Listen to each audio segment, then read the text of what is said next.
It's a great privilege now to introduce Dr. Jason Rampelt. He's a research assistant at the Faraday Institute.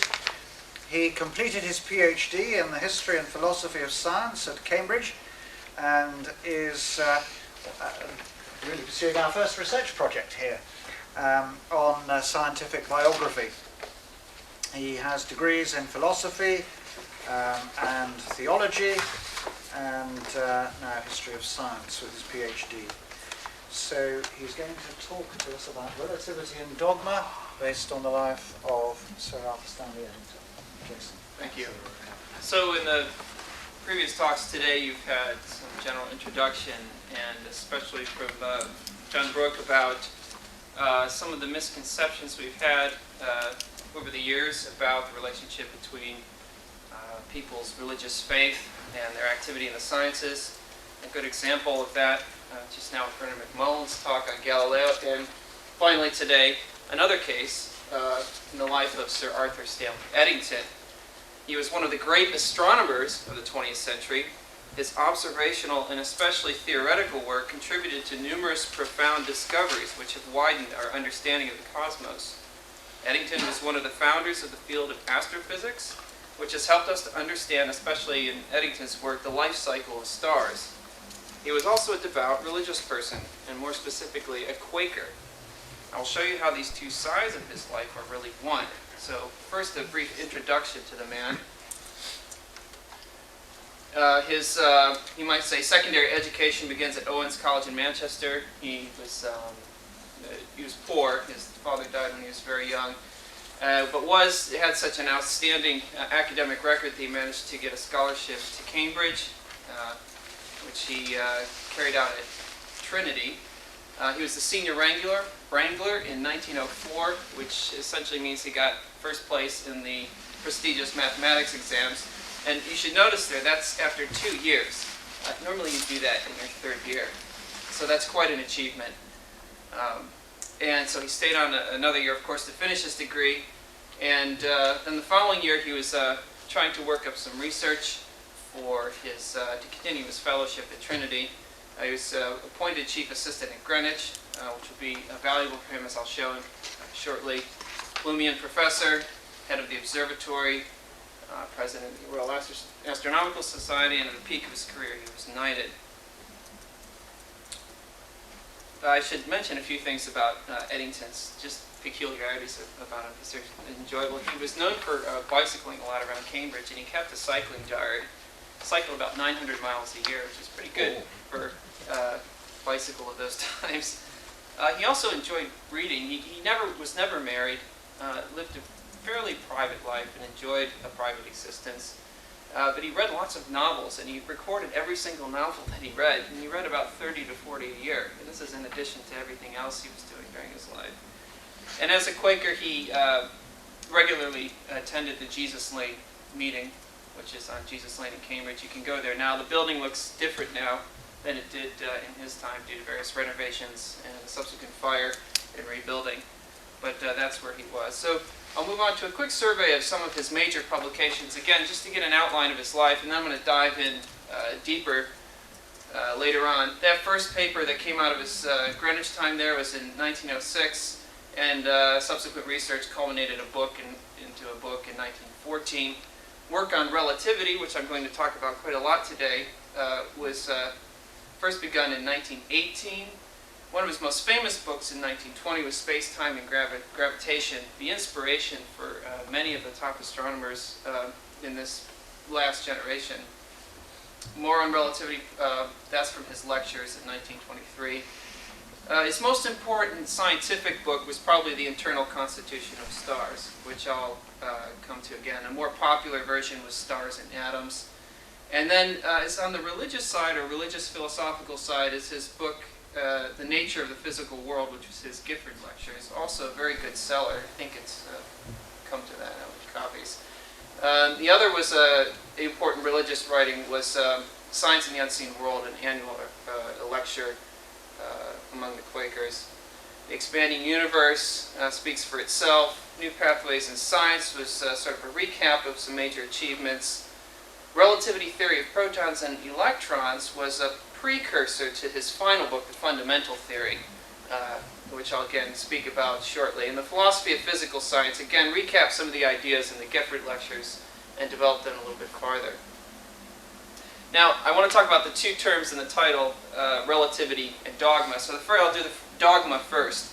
It's a commonly used word in the context of Christian theology, synonymous with doctrines, or more simply, those ideas held to be true within a given theological system. Dogma is made up of those propositions which are taught by the Church, canonized in its various creeds or confessions of faith, and believed by its members. Nowadays, the word can be used in a pejorative sense, and while I'm going to capitalize on that pejorative sense, I don't intend anything negative by using the word here. Further, dogma is a term which Quakers themselves would consider totally inappropriate as a name for their own beliefs, since one of the chief tenets of Quakerism is its anti-dogmatism. In order to understand Eddington's theological framework, it is therefore important to look at the main features of Quaker religion, in which he was raised and practiced for the duration of his life.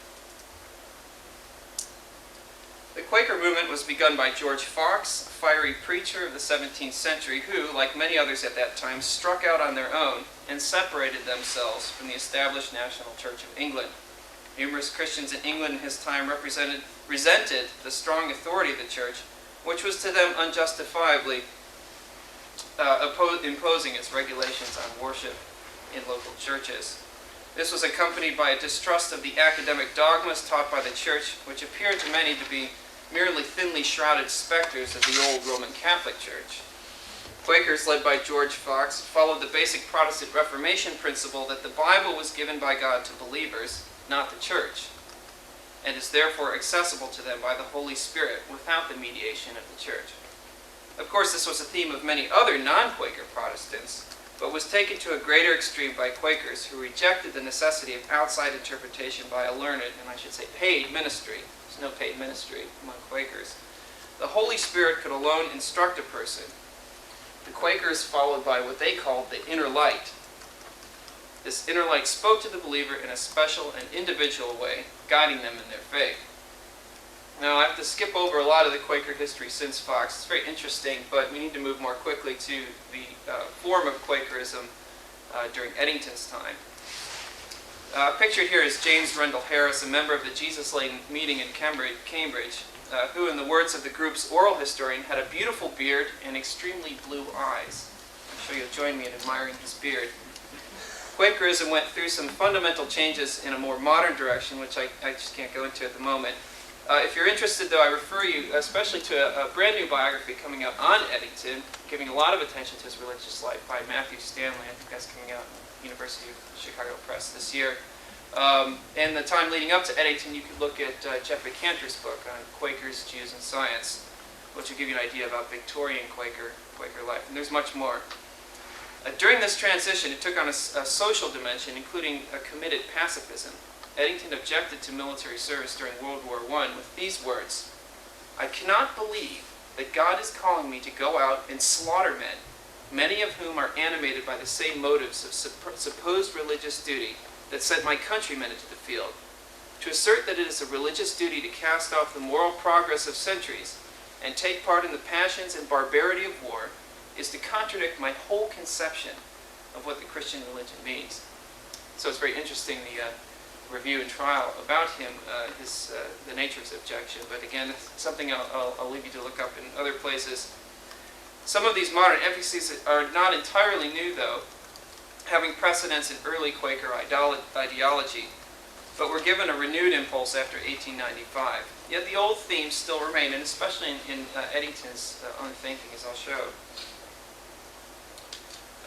Old themes such as the inner light and the distaste for theological dogmas. I think the best way to picture the distinctives of Quaker theology is to simply compare the space in which they worship with that of a more traditional church. Hopefully you'll grant me the notion of a traditional church. Notice on the left the ordinary layout. The minister stands at the front, often a bit higher up than everyone else, with the Bible before him. He then delivers to the congregation, who all face him, Christian teaching drawn from the Bible. Compare with this setting the arrangement of benches in the Quaker meeting. Notice they all face one another. and there's no place for any single person in the middle. Here, all sit quietly, waiting for the Spirit to lead someone to speak. In this setting, there is no absolute point of reference, such as a minister or document of the church. The Bible may be employed, but not necessarily. One finds that through its history, it becomes used less and less in Quaker practice. That's one of the things that changes. Rather, each individual may at any moment be the point of contact with God. Truth is not communicated by one document or teaching, but through individual experience.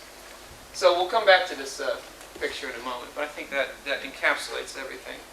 So now I need to get on to the other word in my title, Dogma and Relativity, and then finally finish the introduction before we get to the real meat of things. Here I mean the seminal theory offered by Albert Einstein, presented in two parts. The first, known as special relativity, was first published in a paper of 1905. The main point, as illustrated by these two astronauts flying past each other, is that there is no absolute frame of reference. As they pass one another at constant speed, there is no way to determine whether or not they are both moving, or one is moving and the other still. It had been thought that the background field of stars might be a point of reference, but even its supposed immovability is also gratuitous.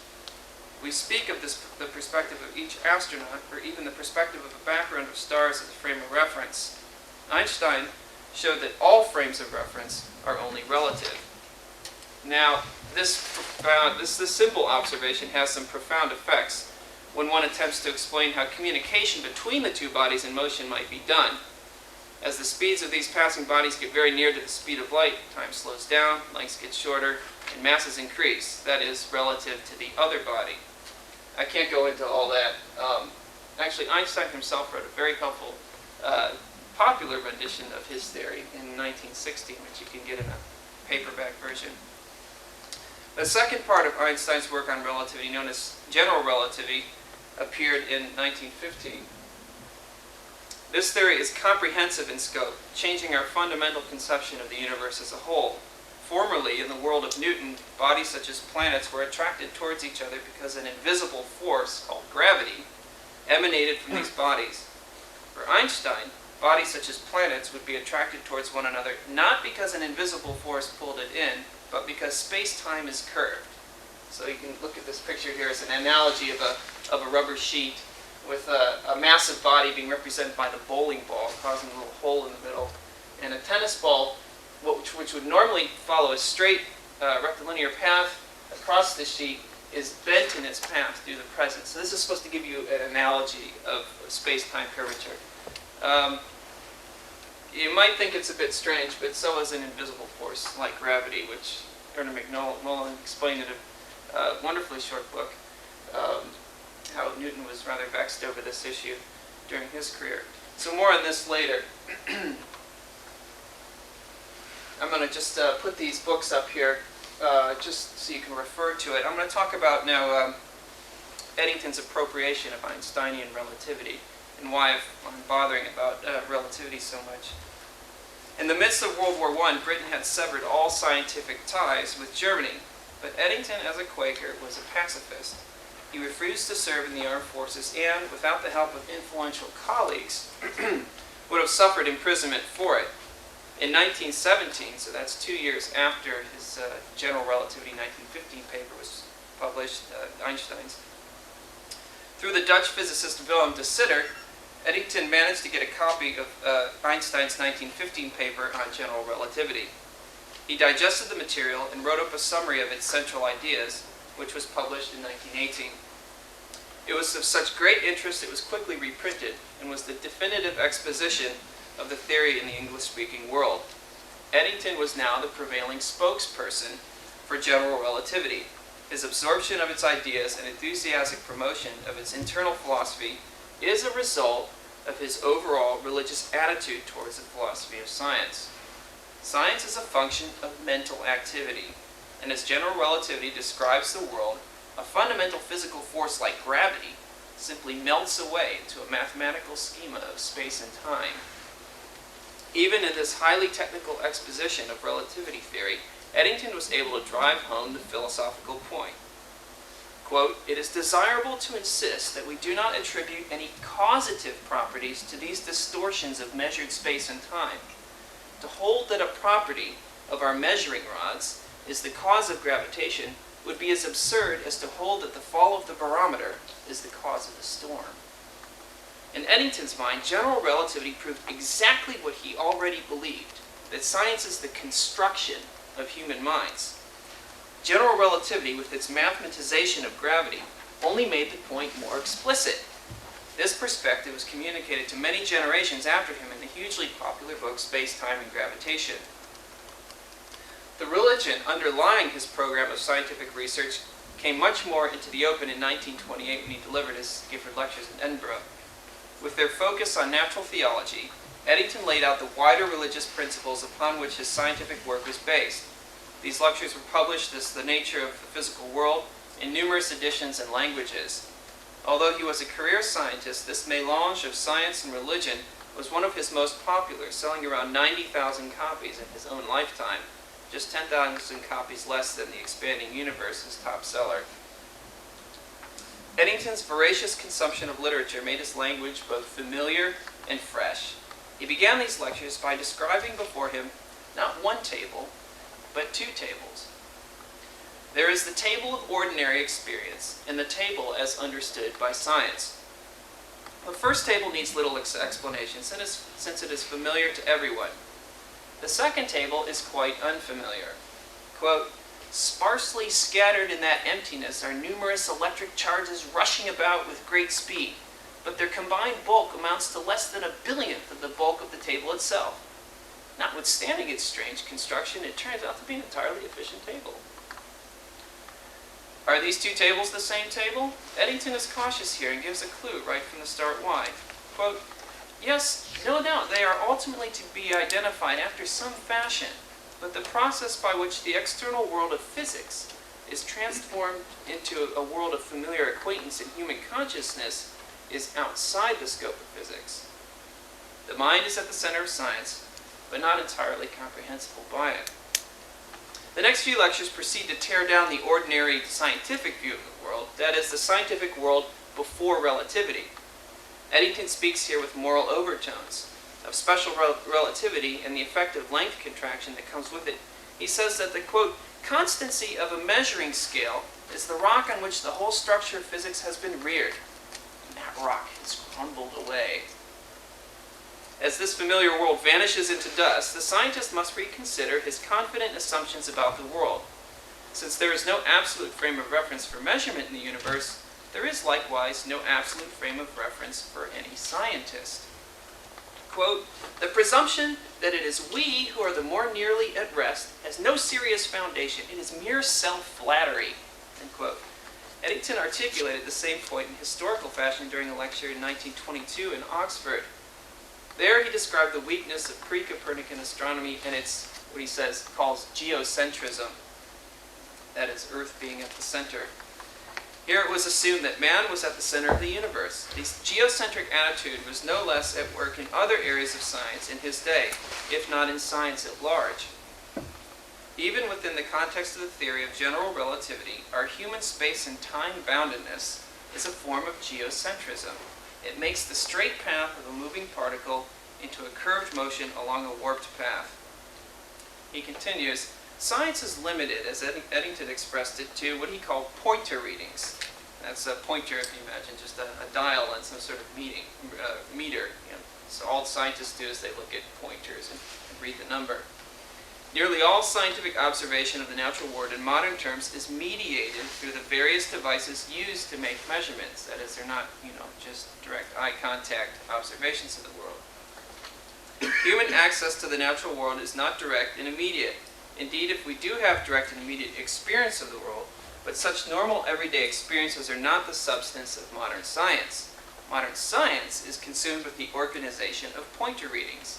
He says, "The cleavage between the scientific and the extra-scientific domain of experience is, I believe, not a cleavage between the concrete and the transcendental, but between the metrical and the non-metrical." End quote. This description of scientific activity is useful for Eddington because it outlines the inherent limitation of the domain of science. Pointer readings do not exhaust the possibilities of what may be in the world. Consciousness is not measured in pointer readings, though one is never in doubt about the reality of human consciousness. Quote, will this array of symbols give me the whole of Mr. X? There is not the least reason to think so. The voice that comes to us over the telephone wire is not the whole of what is at the end of the wire. The scientific linkage is like the telephone wire. It can transmit just what it is constructed to transmit and no more. This leaves space wide open for realities well beyond the descriptive powers of science. If science is only talk about pointer readings, pointers which are not gauged to measure spiritual things, then how can science rightfully deny them? Quote, this soulless nature of the scientific world need not worry those who are persuaded that the main significances of our environment are of a more spiritual character. Mysticism was the word Eddington used to describe his own position. And it's not necessary to read more into. He didn't mean mysticism as sort of beatific vision type of mysticism. He's merely attempting to give a name for the human recognition of reality that is separate from the table of science. Ironically, ordinary experience is closer to the mystical outlook than to the scientific one. Eddington spoke more explicitly about this mystical outlook in his Swarthmore lecture, an annual event hosted by the Society of Friends. Society of Friends is another name for the Quakers, their formal name, which he delivered in 1929 with the title Science and the Unseen World. On this occasion, he traveled over similar territory on the side of science, but was able to speak more directly about the Quaker mindset which motivated his philosophy of science. The mystical world is the unseen world, one not entirely removed from experience, but also not comprehended by science. The world of science is a world of symbols and mathematical equations. Quote, what do the symbols stand for? The mysterious reply is given that physics is indifferent to that. It has no means of probing beneath the symbolism. To understand the physical world, it is necessary to know the equations which the symbols obey, but not the nature of that which is being symbolized. In no way does science give a comprehensive scope of the world. In all of our ignorance, there is plenty of room for God and souls. Quote, natural law is not applicable to the unseen world behind the symbols, because it is unadapted to anything except symbols, and its perfection is a perfection of symbolic linkage. But this sort of symbol-shifting manner of science does give us a way of talking about things of the spiritual world. Quote, we have to build the spiritual world out of symbols taken from our own personality, as we build the scientific world out of the symbols of the mathematician. End quote. The key to tapping into ultimate reality is by giving the human mind and conscious experience priority in our descriptive categories. So in addition to the theory of relativity, Eddington also saw the new quantum theory of Niels Bohr, Werner Heisenberg, and Paul Dirac as lending further support to his religious philosophy of science. A materialist view of the world demands a strong view of natural law and causality. Relativity shows that such laws are dependent on human intellect. This, again, is Eddington's take on relativity. You may want to ask about that later. And less on the world. Quantum theory allows one to disassemble the materialist view even further by undermining the possibility of precise human knowledge about the world. Heisenberg's uncertainty principle, for example, states that it is impossible to simultaneously know both the exact position and momentum of a particle. Dirac described even particles as subject to the vicissitudes of waves, as with electromagnetic radiation. Bohr suggested that light is both a particle and a wave, depending on what tools you use to examine it. Here's a quote from Eddington himself. Sir William Bragg was not overstating the case when he said that we use the classical theory on Mondays, Wednesdays, and Fridays, and the quantum theory on Tuesdays, Thursdays, and Saturdays. Perhaps that ought to make us feel a little sympathetic towards the man whose philosophy of the universe takes one form on weekdays and another form on Sundays. Quantum theory, like relativity, reveals the limits of science, denouncing the naive assumption of the materialist worldview that all might be subsumed under the domain of the natural sciences. This point was reinforced in his 1932 presidential address to the Mathematical Association, entitled, I don't have it up there, The Decline of Determinism. Quote, if it is true that the mind is so utterly deceived in the story it weaves round our human actions, I do not see where we are to obtain our confidence in the story it tells of the physical universe. In Eddington's own mind, the culmination of his scientific work was embodied in his book, Fundamental Theory, that's the posthumous one listed at the end, which was largely completed at the time of his death and published posthumously. The work contains ideas he had been considering in seminal form throughout his life, but especially since the late 1920s.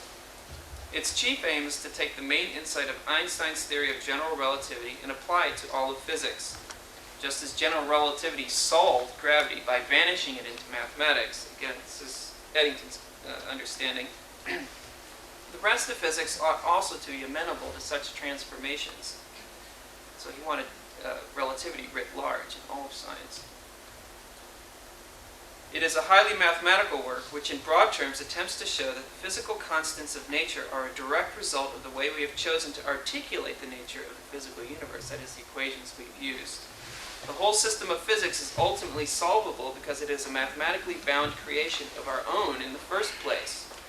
That is, not something we're discovering in the universe. The fundamental theory attempts to provide that solution, or at least the direction of a solution, since Eddington himself likely regarded it as an unfinished work.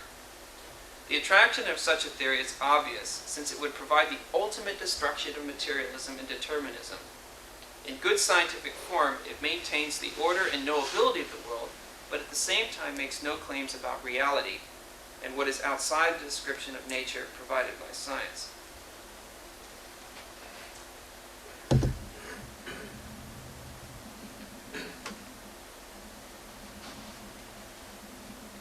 According to Eddington, the Quaker already has the ideal attitude for scientific research. He says, "But I think it may be said that Quakerism, in dispensing with creeds, holds out a hand to the scientist. The scientific objection is not merely to particular creeds, which assert in outward phraseology beliefs which are either no longer held or no longer convey inspiration to life. The spirit of seeking, which animates us," that's us as Quakers, "refuses to regard any kind of creed as its goal. It would be a shock to come across a university where it was the practice of the students to recite adherence to Newton's laws of motion, to Maxwell's equations, and to the electromagnetic theory of light." As absurd as it sounds, he is suggesting that materialism is exactly that sort of dogmatism. The true scientist, like the Quaker ought to be a seeker, on a perpetual quest for the truth. He is not content to rest on current dogmas, formulas, or theories, but ever presses forward. In his words, "Religion for the conscientious seeker is not all a matter of doubt and self-questionings. There is a kind of sureness, which is very different from cocksureness." So the anti-religious scientist would do well to have the same attitude, is what he's saying. So now, that was the introduction. Now I move on to Eddington's scientific research, which for me as a historian is where the rubber really meets the road. And I'm going to look at 3 examples in his own scientific research. And this part will have more pictures. First is stellar drift, or star streaming as he sometimes called it. The second you may be familiar with is a famous solar eclipse expedition in 1919. And the third has to do with Eddington's work on how stars work, and the first idea that there might be such a thing as black holes, particularly his debate, though, with Superman and Chandrasekhar. So we'll move on to the first one, stellar drift, or star streaming. So those little circles are supposed to be stars, and the little arrows, various sizes, are to be displacements in different directions. When Eddington began as a chief assistant in the Greenwich Observatory, he was handed the thankless task of checking the positions of 12,000 stars for an updated star catalog. Eddington said this took him about 100 hours to complete. I don't know how he finished that in 100 hours, but that's what he said in his diary.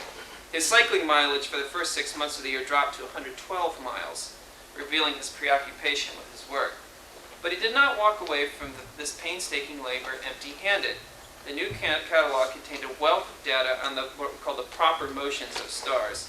That is, their displacement from previously cataloged positions. We're getting at a period of time now in the history of science when such level of precision is possible, and these, you could say, the longitudinal history of a longitudinal study could be done for a star over a period of, say, 50 years at a time. The standard theory for these motions was that the sun and its solar system, so that's all of us and the sun together, were moving through space. Of course, from our observational standpoint, it appears that the stars are moving, so something analogous to what's going on in the 17th century. The stars did indeed seem to drift in one general direction, supporting this theory. But Jacobus Kapteyn, a Dutch astronomer working from data generated by other astronomers, had a much different conclusion. In his judgment, the stars did not drift in one general direction, but two. That is, stars ought to be gathered into two different groups, one going one way and one going another. The larger conclusion is significant. It means that star drift has nothing to do with the motion of the sun at all. So why are the stars moving? It is clearly observable. While searching around for a research topic and fellowship examination looming at Trinity, he read Kapteyn's 1905 paper on the two-drift model and immediately saw its significance. Using the newly compiled data in the new catalog and the statistical skill necessary to sort that data meaningfully, he set the theory on a firm observational and theoretical foundation. He spent most of July 1906 writing up his results and presented it to the Royal Astronomical Society shortly thereafter. With this research, he officially began his career in astronomy and also generated a piece of work sufficient to gain the expected fellowship at Trinity College. So why did Eddington choose to support the two-drift model? There it is from his later book on the topic. Was the evidence so obvious and suggestive that anyone faced with the same data would have gone in the same direction? The case is hardly that simple. The matter of individual star displacements actually appear completely random. Again, from the previous picture, they're going all over the place. If you look at stars, it's not as if you can see, oh, they're all sort of moving this way or that way. They're going in every direction, and you have to sort of statistically gather them together in these blobs. That's these blobs here. So it was thought that this was the original view, that they're all kind of generally going in one direction. But here is the model suggested by Kapteyn, that there's actually sort of going in this direction, and another group that's sort of going in another direction. So what does this mean?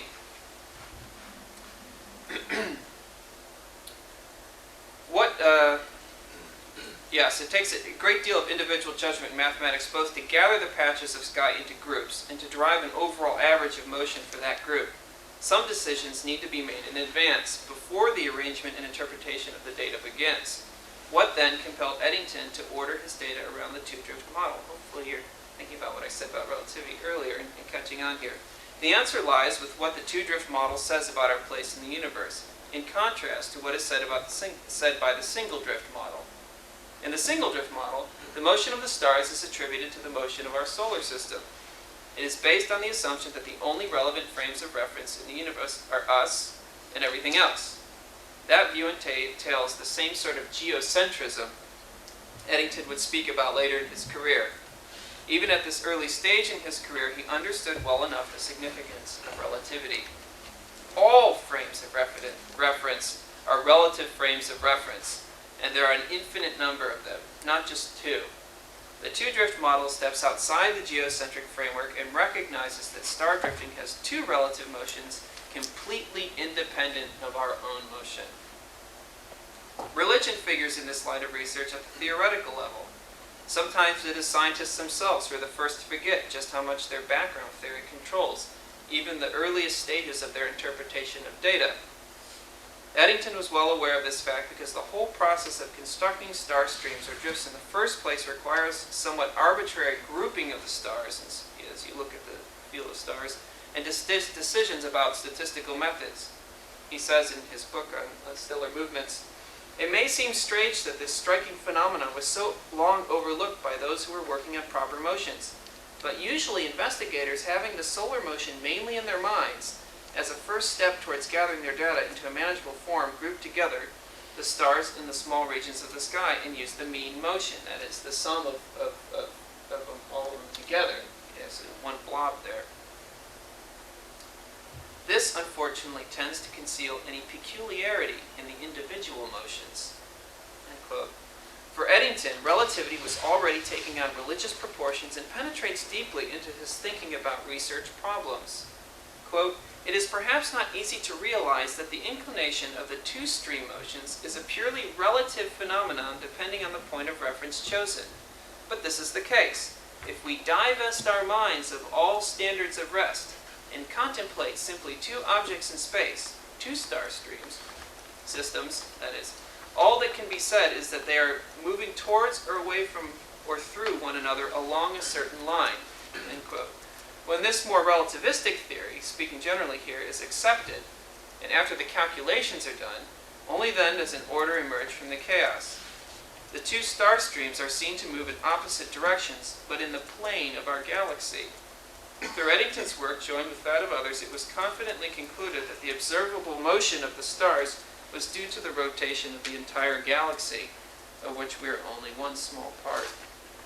So that's one example, again, of how his religion, in connection with relativity, moves directly into the actual scientific research program in his work. So now we move on to a second one, the solar eclipse expedition in 1919. I trust that solar eclipses are fairly familiar, at least in the idea, if you haven't witnessed one personally. When Einstein published his 1915 paper on the theory of general relativity, it had only one piece of experimental evidence in its favor. Astronomers had noticed that the precession of the perihelion of Mercury, observationally, did not match its theoretical precession based on classical mechanics. The difference is very small but measurable. Some astronomers supposed a yet undiscovered planet, tentatively named Vulcan, might be orbiting between Mercury and the Sun, causing the perturbation of Mercury's orbit. Einstein's theory in how it bends space in areas close to bodies of large mass, like the Sun, accounted exactly for the difference. For some scientists, this was enough evidence, but most wanted more. Einstein predicted that a crucial experiment, and that's what's being pictured over here in concept, a crucial experiment could be performed to test his theory. Light from stars passing very near to the Sun, so imagine a star, right over here, somewhere quite near to the Sun, coming towards us, would be bent to a certain degree out of their normal path, making them appear to come from a direction farther away from the edge of the Sun. Of course, in the blinding light of midday, it is impossible to see any stars, let alone ones right near the edge of the Sun. But a solar eclipse provides a rare opportunity for such an observation. The observation of the event would require extreme precision and performed in a location where the eclipse is total. Letters to his mother and sister detail the weekly progress of the expedition in Principe, West Africa. That's where Eddington's team was. There was another one in Sobral, Brazil. In all, it moved ahead of schedule and without complication. However, in the days just before the eclipse was to occur, it began to rain. The rain stopped about 2 hours before the eclipse, and the sky cleared. No sooner had it done so, it clouded over again, and the Sun was not perfectly visible. And you'll see these are going to be important details in a moment. Eddington and his team were on the clock and went ahead taking photographs of the eclipse. The parallel team in Sobral, Brazil, had no trouble with weather, but their images suffered a different problem. The photographs from their main telescope were out of focus, and this was probably due to the heat of the Sun shining on a mirror that was then bouncing the light into the stationary telescope tube that was mounted on the ground. And, that team also had a smaller secondary telescope, which, though less accurate, gave excellent images. So we've got 3 telescopes from the 2 groups. Due to these complications, no preliminary result could be sent home. Eddington was hoping to get the pictures, develop them there. He had all the equipment there for developing, which they had to do at night because it was too hot and so on. But it was all set up to have this marvelous message sent home ahead of them that, hey, here we've proven it. But that's not what he's able to do. He writes to his mother, "The cloudy weather upset my plans, and I had to treat the measures in a different way from what I intended. Consequently, I have not been able to make any preliminary announcement of the result. But the one good plate that I measured gave a result agreeing with Einstein, and I think I have got a little confirmation from a second plate." There's no doubt Eddington knew what, in his own mind, he was supposed to find. The subsequent interpretation of their results is a matter of continuing debate. All 3 of the observations had deficiencies. The Principe photographs suffered from cloud cover. The primary Sobral photographs were out of focus, and the Sobral secondary telescope was an inferior device to the other two. I mean, in the two main telescopes, they had large objective lenses from major observatories that they brought with them. Lenses, mirrors, sorry. Each gave different results. Even according to Newtonian mechanics, there would be a small deflection. So the idea is how much the deflection would be compared to the Newtonian model, and how much deflection would be according to Einstein's model. The value was 0.87 minutes of arc. Einstein's theory of general relativity predicted double that deflection, 1 minute, 1.75 minutes of arc. So that's, when we say deflection, you're talking about the difference here. So, I mean, you can imagine less than a minute of arc is quite a small measurement. You have to get really good images to be able to measure those types of things. And so they had done measurements before and after, of course. The value generated by Eddington from the Principe data was 1.61 minutes. So pretty close to the Einstein number. This was the result of looking at 2 cloudy plates out of 16 from that location. From the unfocused images of the Sobral primary telescope, the value was 0.93 minutes, a close confirmation of the Newtonian value. The second smaller telescope employed by the Brazil team yielded a displacement of 1.98 minutes, clearly more in favor of Einstein's prediction. But how does one weigh and interpret this data? Should the smaller telescope, with only a 4-inch objective lens, be given as much value as the telescope containing a larger objective lens borrowed from the Greenwich Observatory? Do the 18 out-of-focus plates from this telescope have more or less value than the 2 cloudy plates from Eddington's team at Principe? The paper published by Eddington, Dyson, who was the Astronomer Royal, and Davidson, which reported the results, was open about the observational problems. So they explained the weather, explained all these problems with the sun and the mirrors and all this. They're very open about that. There's no sense in which these scientists were attempting to hide anything pertinent to the interpretation of the data. However, they do decide quite differently which data is to be kept and which is to be discarded. All of the telescopes suffered from some disadvantage in comparison to one another. Nevertheless, the Sobral 4-inch telescope data, that's the displacement of 1.98 minutes, close to Einstein, and the Principe telescope data, displacement of 1.61, again closer to Einstein, were considered good data. So 2 out of 3 were taken as good data. Quote, there remain the Sobral astrographic plates, which gave the deflection of 0.93 minutes, discordant, and this is just emphasize this here, by an amount much beyond the limits of its accidental error. Hopefully scientists here will appreciate the significance of that. The coilostat mirror used to point the sun's light into the stationary telescope was picked out as the culprit. For this reason, the data from the primary telescope used at Sobral, Brazil was thrown out. The conclusion of the paper then fell clearly in favor of Einstein's predicted result of 1.75 minutes. Could there be any doubt what Eddington's conclusion would have been? The theory of general relativity had to be true. Eddington knew it, and any data to the contrary must simply be bad data. Of course, we would challenge Eddington. Of course, who could challenge Eddington, Plumian professor, head of the Cambridge Observatory, and Frank Dyson, the Astronomer Royal? They were the chief authorities and thus most competent to judge what was good data. At the time that they published their results, they were not entirely unopposed, but history has given them the credit for confirming that Einstein was right. In fact, subsequent observations with less problematic data have been performed and confirmed Einstein's prediction. However, does this justify Eddington, Dyson, and Davidson's conclusion, given the data they had? It is not an easy question to answer. So don't think here that I'm answering it. I just want you to know that we should be raising the question. But we can see that Eddington's religious fervor for relativity helped motivate him to pursue a worthwhile experiment. And this is at a time, too. I mean, if you're planning this experiment in the middle of World War I, there wasn't time to be sending people all over the world doing these sorts of things. At a time it did not seem practical, but that same zeal may have excited an undue prejudice into his scientific judgment. So that's the second case of scientific research. And now I'll come to the last one here. And I should warn you that some of the details of this last example are a bit complicated and difficult to visualize.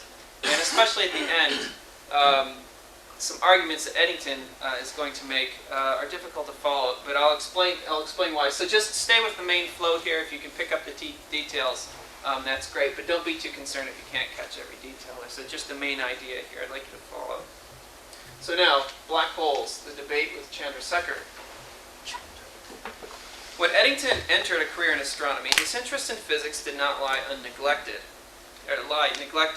As explained above, he was fully versed in the epochal advances of relativity and quantum theory, and in any case, he was never far from the Cavendish laboratory. In the middle of his career, his research on stars and interest in physics merged as he began to investigate the inner physical workings of the universe's hottest furnaces. His popular book, Stars and Atoms, brought together the very big and the very small. The most important book of his career, from the perspective of research science, was his book, The Internal Constitution of the Stars. Here he calculated the balance between a star's own force of gravity pulling itself inward and the pressure of its own heat pushing outwards, as well as the relationship between the mass and luminosity of a star and many other stellar features. It became a standard text in the newborn field of astrophysics. So you can see here a star on a normal day.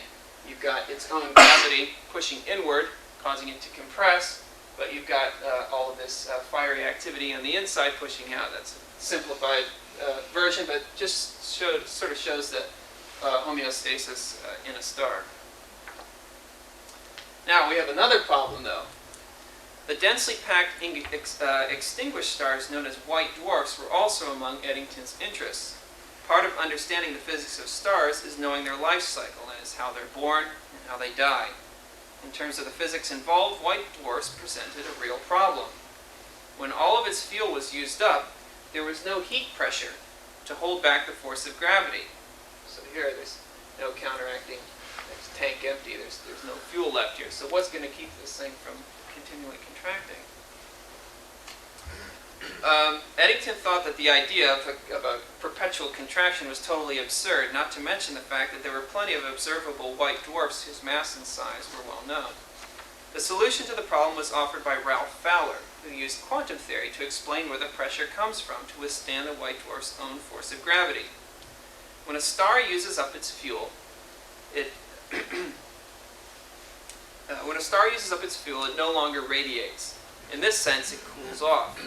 As the star shrinks, the electrons within it come into closer and closer proximity, and another quantum effect becomes relevant, the Pauli exclusion principle. According to this principle, electrons are, you just have to say, prohibited. It's kind of a human term, but that's the best way to describe it.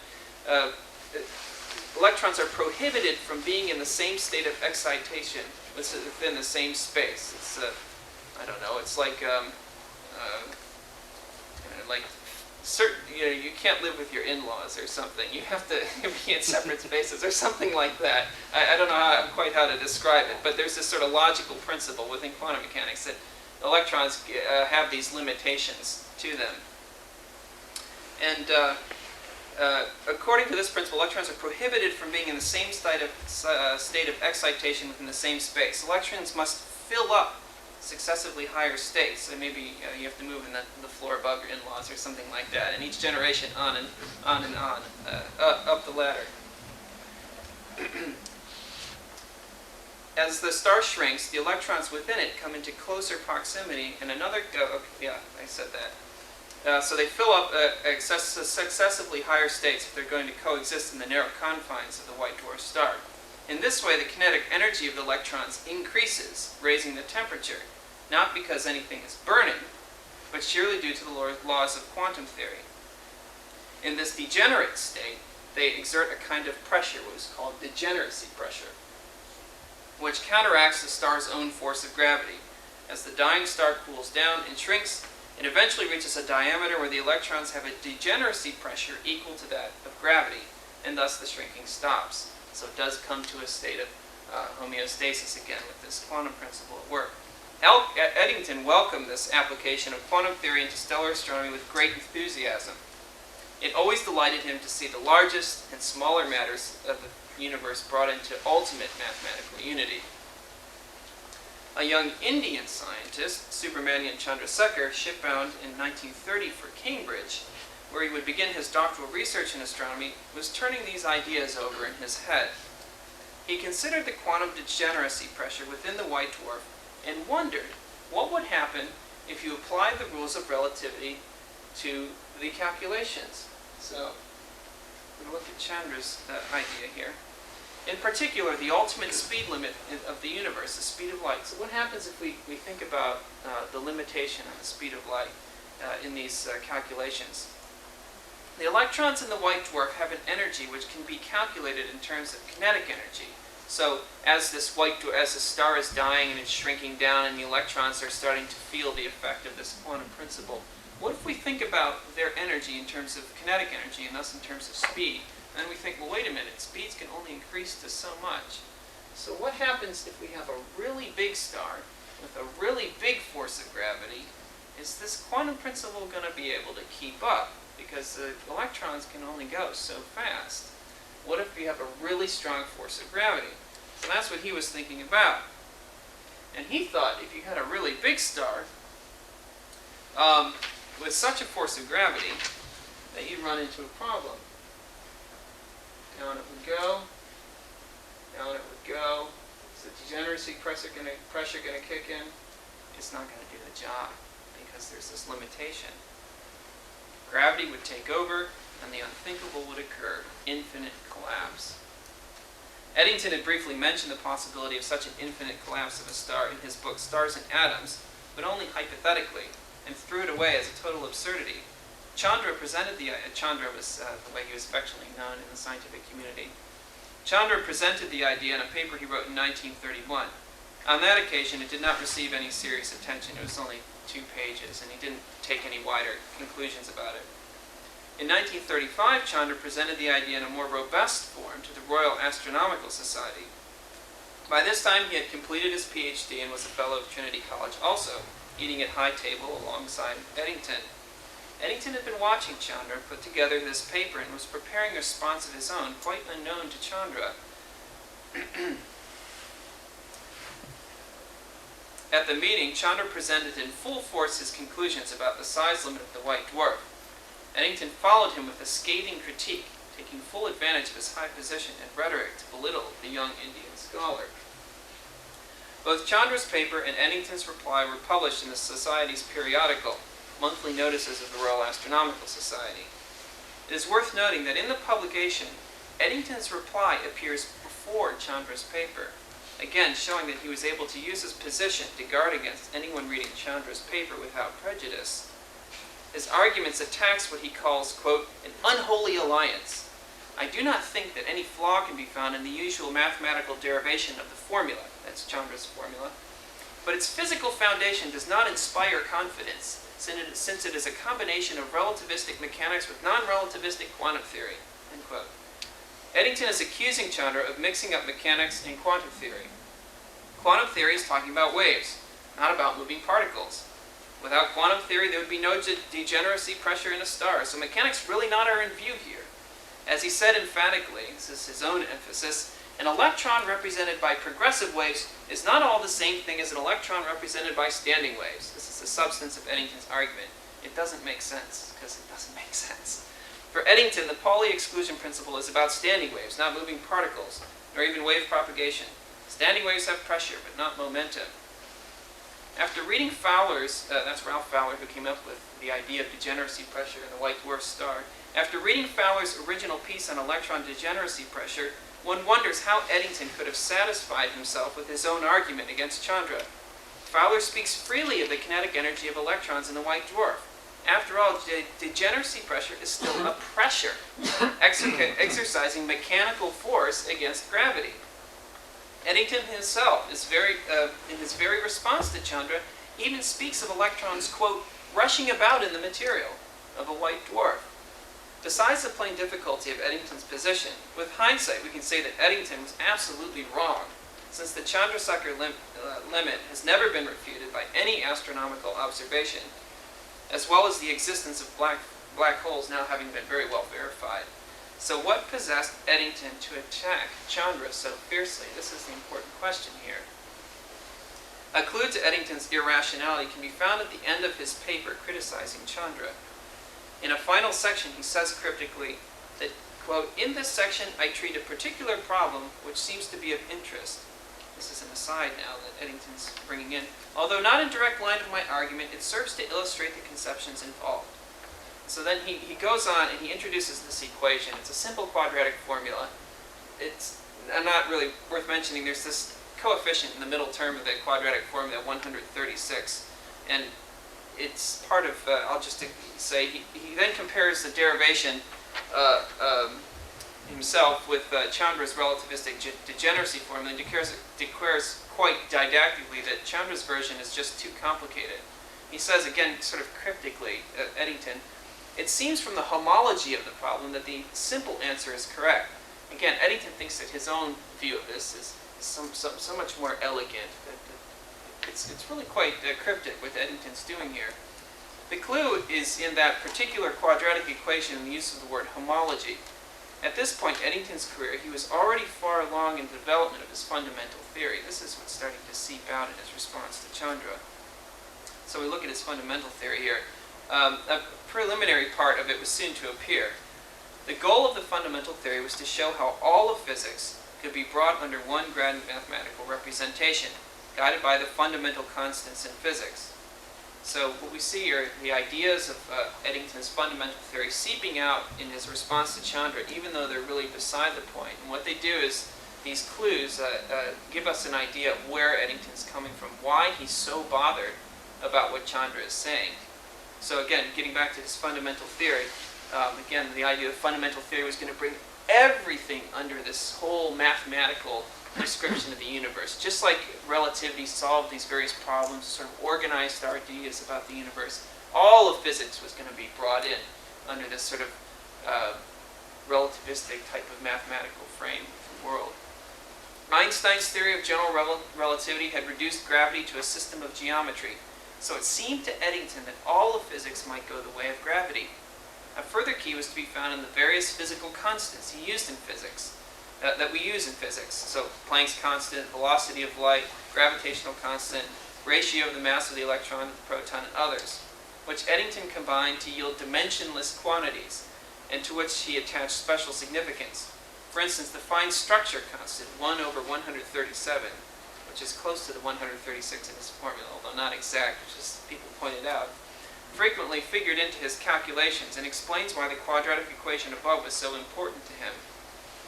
In Eddington's mind, Chandra's limit to the size of the white dwarf presented a threat, not to his theory about stars per se, but to his fundamental theory, as he called it. Electrons in particular were sacred territory for Eddington.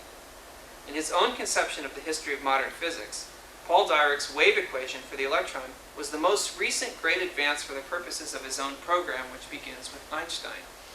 Dirac transformed the mathematics, which made Einstein's general theory work, tensor calculus, into a wave-based system of wave tensor calculus. Eddington believed this was the right direction for putting relativity and quantum theory together in one package. The point of importance for the debate with Chandra is that the wave function of the electron is at the heart of his fundamental theory. As far as Eddington was concerned, Chandra's calculation of speeds of electrons was a step backwards towards classical mechanics, even though Chandra was applying a relativistic principle in his calculations. If Eddington's program of mathematizing all of physics along the lines of Einstein was to succeed, such crude mechanical talk must be banished. The world would not be safe from materialism until all the matter was gone. So that's the third scientific research project. So we have three there. One where relativity seems to play a really valuable role. A second one where it's not clear. And a third one where it seems to take them right off the rails. So I'll just sum up here. I think getting close. Eddington's religion drove his philosophy of science. That's really clear. And his philosophy of science had a significant role in his scientific research. That's pretty clear too. Whether it's its aims, its projects, or its ultimate wandering into obscurity. The anti-dogmatism of Quakerism does not entail a total lack of any principles whatsoever. Eddington had strong religious convictions and was not content only to have them for himself. Despite the fact that he was a private man at the personal level and a pacifist at the political level, he proclaimed his faith through his philosophy and scientific research. His commitment to fend off the errors of scientific materialism and determinism formed the broad outline of his career as a scientist. As nonconformists in former generations had opposed religious dogmatism, Eddington opposed the dogmatism of materialism in science by proliferating a philosophy of science which undermined it. It was only when he himself forgot to remain a seeker in all areas of knowledge that his gospel became a stumbling stone. To steal his own words, his sureness had slipped into cocksureness, as his own commitments to relativity and quantum theory became a new dogma in place of materialism. He failed to recognize that the ultimate contingency of scientific theories cannot be legislated by other scientific theories. This outcome is entirely consistent with his anti-creedal Quaker theology. With materialism as the dogma to be defeated, Eddington approached it as a Quaker would, with the anti-dogma dogma of relativity and quantum theory. Therefore, at the end of his career, he suffered in the sphere of science the same irony that all anti-dogma dogmas face in the sphere of theology. So, we can see that it is a fact that a scientist's theology can play a significant causal role in the creative process of his observation and theorizing. We should be clear, however, that this does not have very much apologetic significance for or against religion. Such an argument would demand a prior value judgment about the resulting science, a judgment that itself is likely to change with time. What we do see is just how intertwined one's science and theology can be, even if one is not fully conscious of the connection. One's core convictions and beliefs always remain one's core convictions and beliefs. Now, those core beliefs do not enter into every matter of scientific practice, and may also themselves contain equipment controlling their expression. But Eddington's career is a clear case where they figure prominently in his scientific research, controlling his creativity. Sometimes those core beliefs helped his scientific work, sometimes they hindered it. But those fundamental convictions about God and the world were never very far from them. Thanks.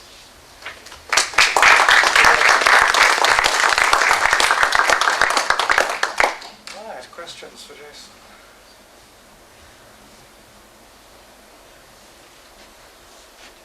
I know some physicist is going to... Oh, sure. Go ahead. Very interested to hear this talk. When I was a graduate student, Eddington was a very influential force on me, and I felt I had to combat Eddington with everything I had. Eddington's anti-realism was very disturbing to me, even though, and what disturbed me even more was the way in which it seemed as though he was giving a religious significance to being an anti-realist. And so my early convictions about realism were shaped in opposition to Eddington. That's just a biographical comment. I think the audience might be interested in hearing more about fundamental theory. It's such a strange theory. I mean, it was said that only 4 people ever read the book. I think that's an exaggeration. Too far. Or possibly it's an underestimate, an overestimate. But anyway, it's such an interesting, it pushes idealism in the context of science further than any scientist of modern times has ever pushed it, I think. What would you say a word about the fundamental theory? Okay, itself? the fundamental theory, which found its expression in there was the third to last book of theory of protons and electrons, I think, and then in the posthumous fundamental theory. I wouldn't be able to describe it to you on the best day in every detail. Just in a very general way. The idea is, as far as I understand it, that in our theories, say our physical theories, we end up getting we get these constants like Planck's constant and other sort of constants, these dimensionless numbers that have to sort of be just rammed into an equation to make it fit our system of measurements and our other theories. He thinks these are a clue to the fact that they're, I don't know, we call them fudge factors, to make our theories fit a system that we've created out of our own minds. This is the fundamental anti-realism that you're talking about. And he thinks that if we work on it, we can use these clues in order to figure out the rest of the system, because there must be a whole system that works. to give us a scientific theory that matches human experience. I think he always felt like he'd never gotten to the bottom of it, because of course if he had, it would have been a great idea. That's it in broad strokes. I don't know, maybe Lydia, well, I don't know if you've read it or not, but would be able to know.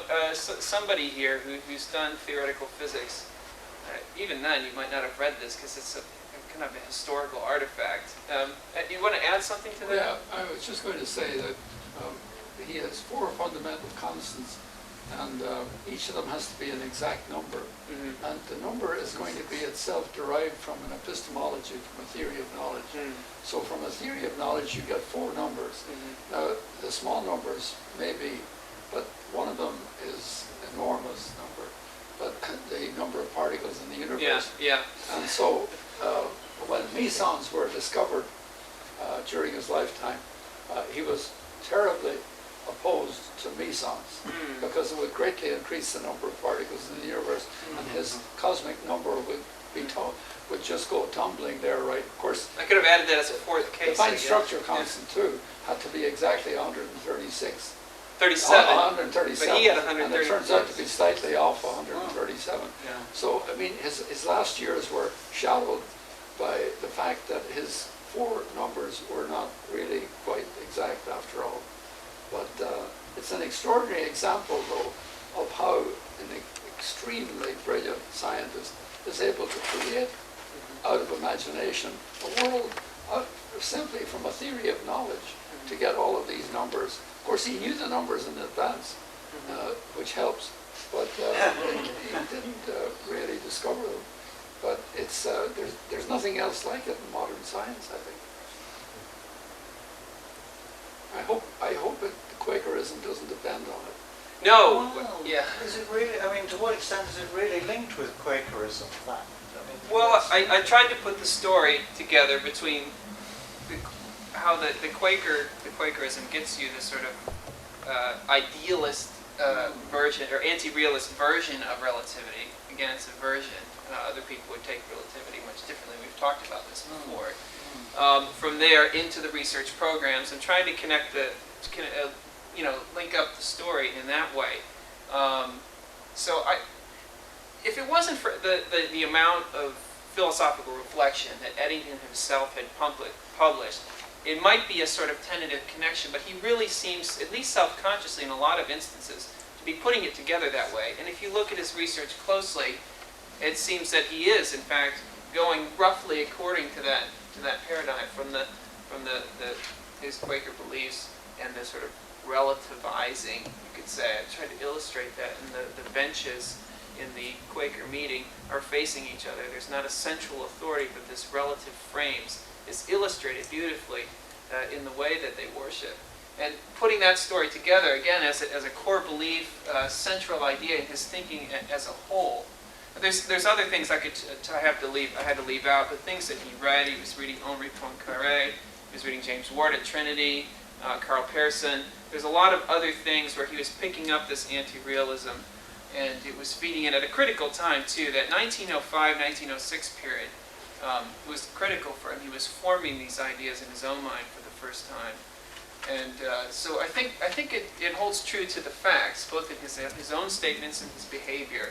It's a difficult thing putting these connections together, but as far as the evidence goes, I think it's sustainable. Thank you. Yes, Ray. I was trained as a physicist as an undergraduate, but that's a long time ago, and I've left the field behind quite a lot, so I'm now in computer science.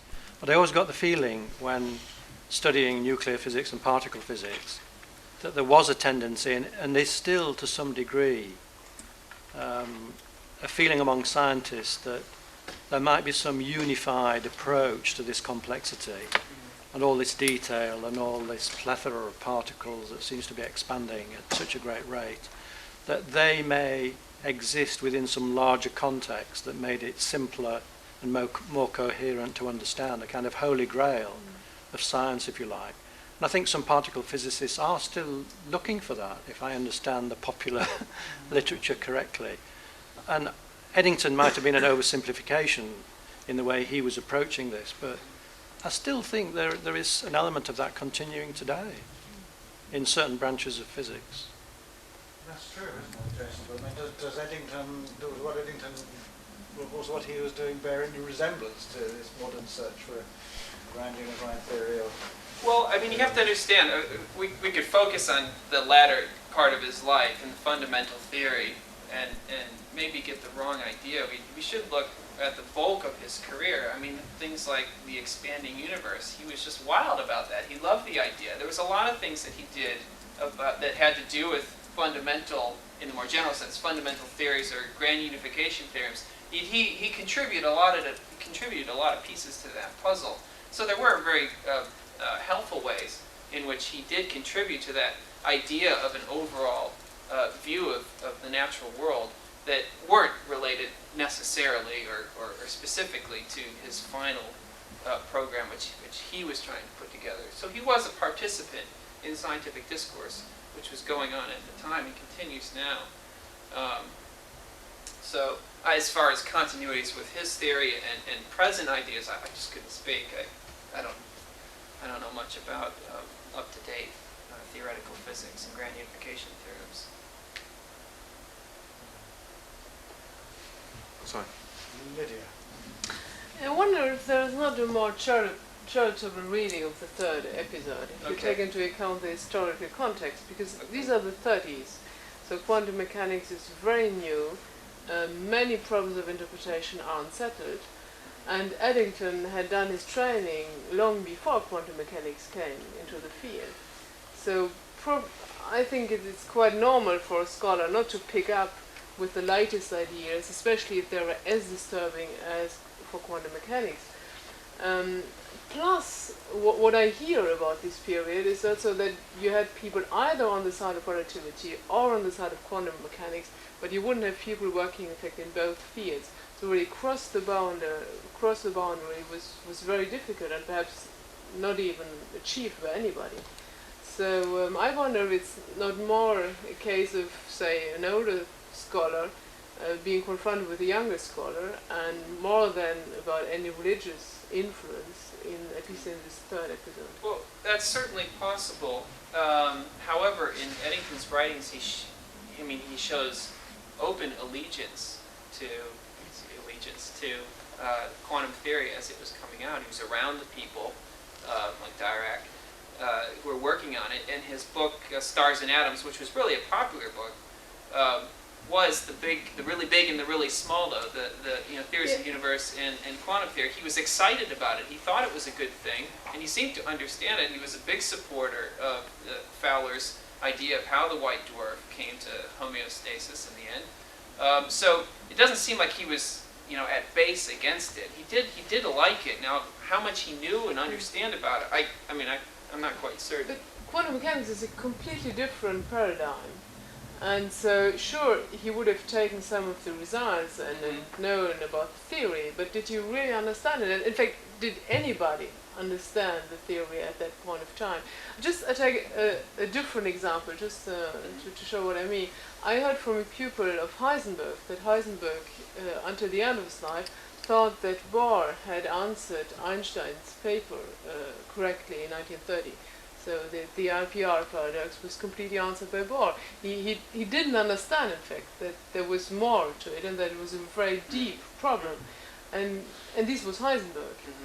So I think we should be very cautious not to read our own understanding, our today's understanding of quantum mechanics back into the 30s. Well, I guess to judge about then, you'd have to have a very deep understanding of the details of everyone's positions at the time, which is certainly beyond me at that level. The sort of depth of understanding would require a good physicist to get interested in history, I think. Could I ask a question to Professor McMullin? Because on the one hand we had Eddington apparently supporting idealism because of his Christian position. Now you felt strongly that you had to oppose idealism and support realism. Yeah, the Christian tradition has always been realist. Yeah, but is there a reason why? I know it often has been, but do you think Why it is really it realist? Do you think it really follows from the Christian religion that you want to be realist and not idealist? Oh, absolutely. I know that Hegel would disagree with me, for example, but then maybe, well... But then maybe want to be Bishop critical Berkeley about would Hegel. disagree with you. Yeah, the reason for that is very simple. It goes back to the kind of thing we heard about this morning. If you take the universe to be a created universe, it means that this world in front of us is in fact God's creation. It's not our creation, it's God's creation. God has created us, He's created us in His image, but we are not ourselves creator. He is the creator of the world, and that world is in front of us as God's creation. And that was an incentive right early on from people like Augustine through Aquinas, all of them, to take the world in a very realistic way. The world is the way it is because God made it so. Not only that, but very important, God made us in His image in such a way that we can come to understand it as He made it. I mean, Augustine makes much of the notion of number, for example, in the Platonic way. God has the ideas, the structures of the universe correspond to ideas in the mind of God, and to the extent that we grasp these as they are in creation, in number and magnitude, the passage that we heard about this morning from Peter, insofar as we do that, we're participating in the knowledge of God. I mean, there's a whole connection of ideas there which follow from the notion of creation, which is not a Greek idea. It's a very anti-Greek idea in some ways. And so from that notion, that fundamental shift from the Greek world to the Christian world, it's a shift, and incidentally to the Muslim world also, it's a shift of paradigm from where idealism might be conceivable to where it is in fact conceived by Plato, to a world where in fact it's inconceivable. I mean, so to the extent that you ever find in the late Christian tradition idealism coming in with people like Spinoza or Hegel and so on, it seems to me that departs from a very fundamental insight of the early church and the medieval church, and for that matter the 17th century church. Wouldn't you agree? Could I follow up on that? Or? Yeah. Well, sorry, did you have a... You asked, I think, Professor Book what he thought. That was your, when you said, would you agree?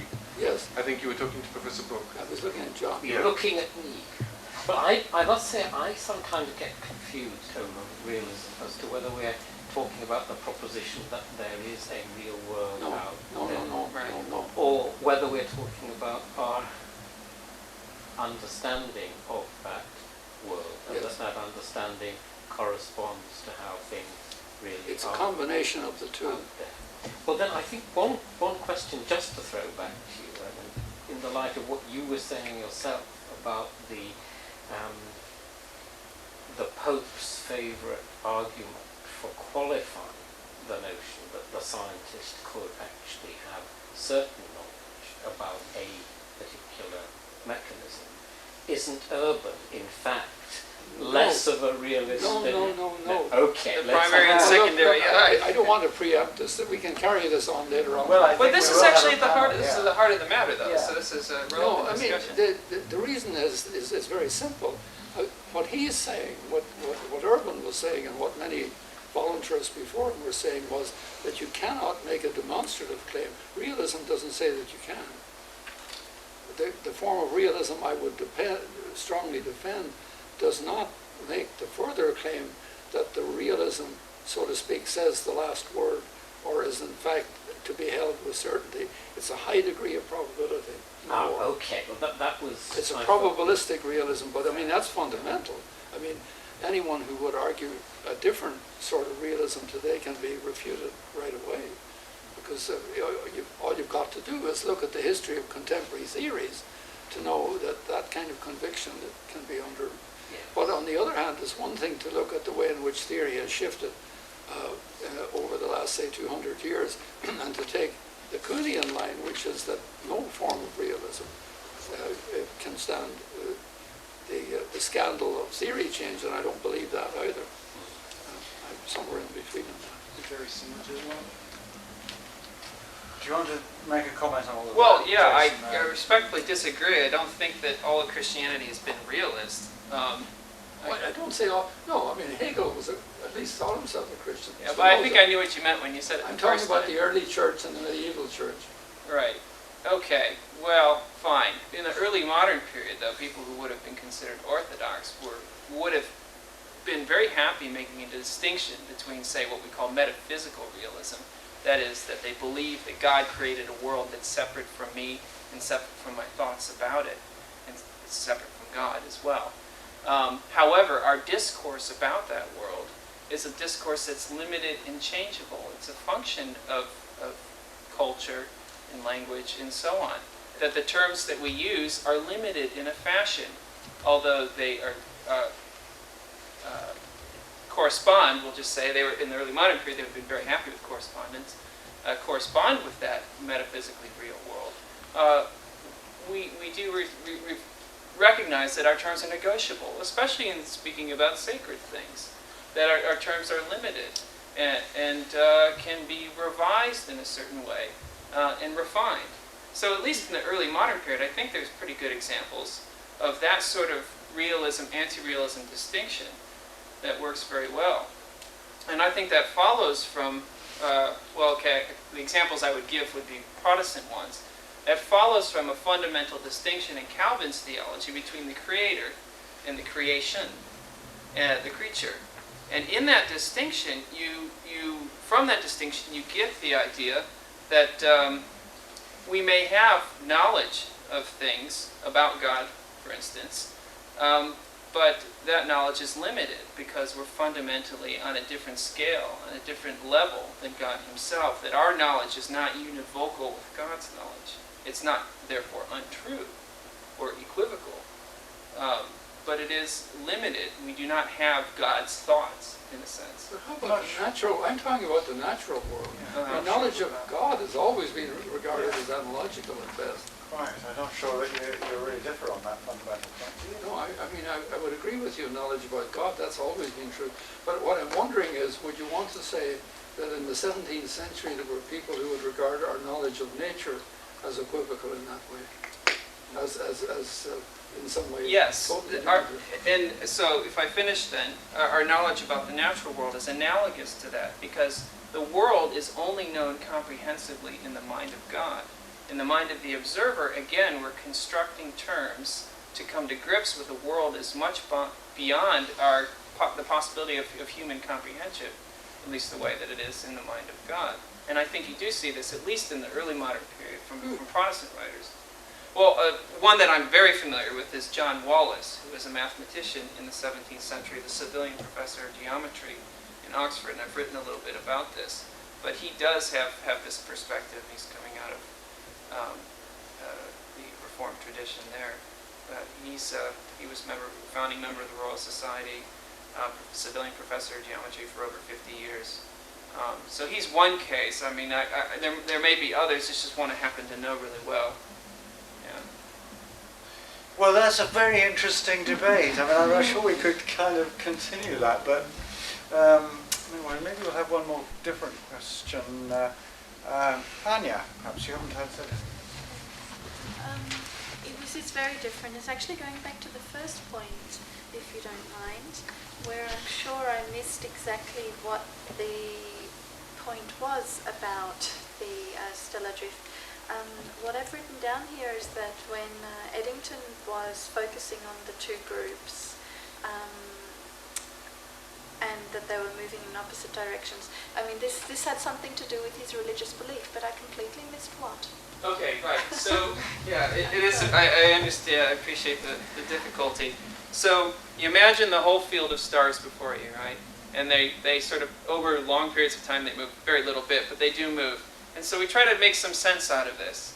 And we think, okay, well, let's just average out all of their motions and see what we get.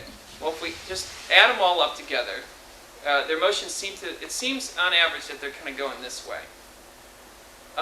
But Eddington said, and in following the Kapteyn paper, no, actually, there's sort of two groups. One's going this way and one's going this way. We don't want to average them out all together. We want to sort of divide them into two groups, and we can sort of put together one group that's going this way and put together one group that's going that way.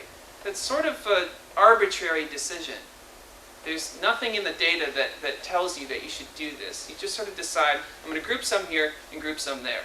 So what I was saying is that Eddington's commitment to relativity, that is, in the more basic sense, relative frames of reference, perspectives of motion. You know, remember the two astronauts passing each other. Are they both moving, or is one standing still and the other passing?